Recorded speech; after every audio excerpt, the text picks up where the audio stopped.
અમદાવાદમાં સામાજિક પરિવર્તન માટે એક મહત્વપૂર્ણ પહેલની જાહેરાત કરવામાં આવી છે. શ્રી શક્તિ સેવા કેન્દ્ર દ્વારા 1 મેથી ગુજરાત સ્થાપના દિવસ નિમિત્તે બાળ ભિક્ષા મુક્ત ગુજરાત નામનું રાજ્યવ્યાપી અભિયાન શરૂ કરવામાં આવશે.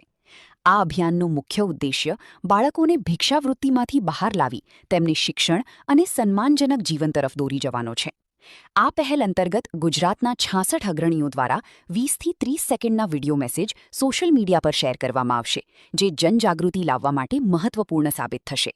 સંસ્થાના સ્થાપક ઉષા અગ્રવાલના જણાવ્યા અનુસાર આ માત્ર અભિયાન નહીં, પરંતુ એક સામૂહિક આંદોલન છે જે સમાજની જવાબદારી લેવા પ્રેરિત કરશે.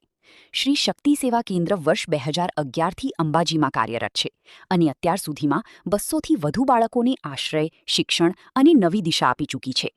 જય અંબે. હું ઉષા અગ્રવાલ શ્રી શક્તિ સેવા કેન્દ્રની ફાઉન્ડર છું. શ્રી શક્તિ સેવા કેન્દ્ર દ્વારા અંબાજીમાં આજથી 16 વર્ષ પહેલા ભિક્ષા નહીં શિક્ષા એટલે કે ભીખે નહીં ભણવા જઈએ અભિયાનનો આરંભ થયો હતો.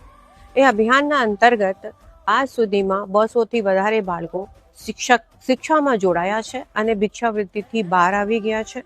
અને આ બાળકોનો સર્વાંગીક વિકાસ કેવી રીતે થાય એના માટે સંસ્થાએ એમને સ્પોર્ટ્સની તાલીમ આપી, જેમાં આ બાળકોએ 95થી વધારે મેડલ્સ એથ્લેટ્સમાં અને ઘણી બધી પ્રવૃત્તિઓમાં લીધા છે. ગોલ્ડ મેડલ, સિલ્વર મેડલ ને ઘણી બધી સિદ્ધિઓ પ્રાપ્ત કરી છે.